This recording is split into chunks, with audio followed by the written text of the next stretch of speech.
بسم اللہ الرحمن الرحیم۔ السلام علیکم۔ آج کے خبرنامے کے ساتھ میں ہوں رابعہ اسلام۔ بڑھتے ہیں خبروں کی جانب اور شامل کرتے ہیں آج کی ایک اہم خبر۔ پاکستان میں سیلاب سے تباہ کاریاں جاری ہیں۔ سیلاب متاثرین کی امداد کے لیے ترکیہ سے چھٹی پرواز کراچی پہنچ گئی ہے۔ سول ایوییشن کے حوالے سے بتایا گیا ہے کہ ترکش ایئر فورس کے ایئر بس طیارے نے رات 12 بجے کراچی کے جناح انٹرنیشنل ایئرپورٹ پر لینڈنگ کی۔ ڈائریکٹر جنرل MOFA نے پرواز کا استقبال کیا، جبکہ نیشنل ڈیزاسٹر مینجمنٹ اتھارٹی کے نمائندے، ترکیہ کے سفیر، قونصلر جنرل اور دیگر بھی اس موقع پر موجود تھے۔ اس سے قبل گزشتہ 3 روز کے دوران ترکیہ حکومت کی جانب سے سیلاب متاثرین کے لیے امدادی سامان لے کر ترکش ایئر فورس اور ترکش کارگو کے 5 طیارے کراچی پہنچ چکے ہیں۔ امدادی سامان میں ٹینٹ، ادویات اور کھانے پینے کی اشیاء کا سامان شامل ہے۔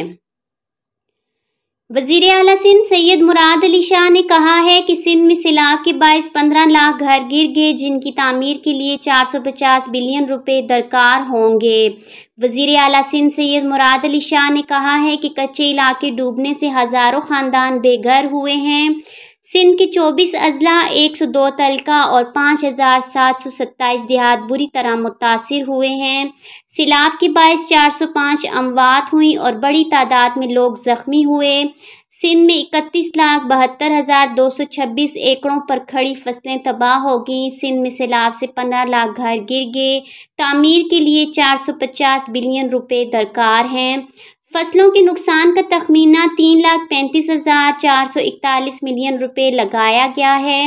تباہ ہونے والی فصلوں میں کپاس، گنا، چاول، پیاز، کھجور، ٹماٹر اور دیگر فصلیں شامل ہیں۔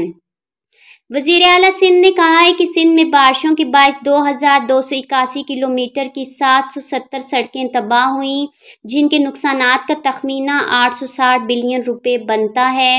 سندھ حکومت کو اموات اور زخمیوں کا موازنہ دینا ہے۔ گرے ہوئے گھر اور مرنے والے مویشیوں کا بھی موازنہ دینا ہوگا۔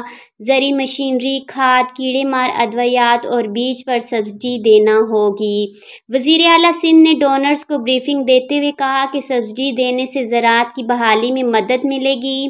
سندھ کو 1 ملین خیمے، 3 ملین مچھردانیاں، 2 million ration bag, 1 million jerry can کی ضرورت ہے۔ سندھ کو 1 ملین کچن سیٹ، 5 لاکھ چھتریاں اور 5 لاکھ اونی میٹرز کی ضرورت ہے۔ وفاقی وزیر احسن اقبال PDMA نے بھی ڈونرز ایجنسیوں کے سربراہوں اور ڈپلومیٹس کو بریف کیا۔ آج کے خبرنامے میں بس اتنا ہی۔ مجھے دیجیے اجازت۔ اللہ حافظ۔